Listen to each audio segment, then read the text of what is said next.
বিরোধী দলনেতা শুভেন্দু অধিকারী, যিনি ক্রমশ হিন্দু নেতা হিসেবে সামনে আসছেন, যেটা অদ্ভুতভাবে আসছে, যেটা কোনোদিন আমরা দেখিনি। সেটা হচ্ছে একজন রাজনৈতিক নেতা এই প্রথমবার দেখছি আমরা যাকে হিন্দুরা ভাবছে হ্যাঁ আমাদের রক্ষা করতে পারেন শুভেন্দু অধিকারী।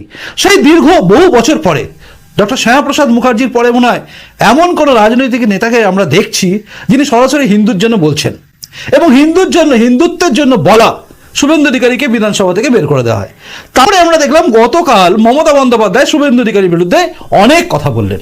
তিনি এও বললেন, শুনলাম যে হিন্দু ধর্মের স্রষ্টাটা কি স্বামী বিবেকানন্দ বা রামকৃষ্ণ, বলেছেন, কথার কথায় বলে ফেলেছেন।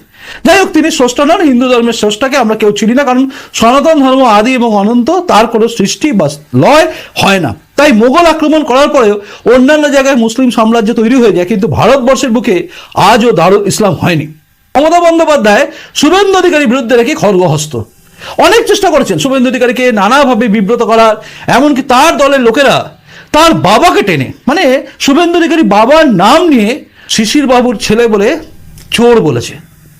সেদিন মমতা বন্দ্যোপাধ্যায়ের গায়ে লাগেনি যে শুভেন্দু অধিকারী একজন বিরোধী দলনেতা।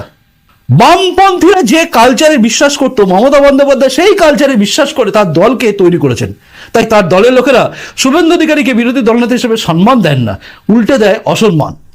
এবং বিভিন্ন সময় দেখবেন বিভিন্ন পোস্টে ধারাবাহিক সবাই মিলে বলে যাচ্ছে তারা তৃণমূলের বড় বড় যোদ্ধা, মানে ফেসবুক যোদ্ধা।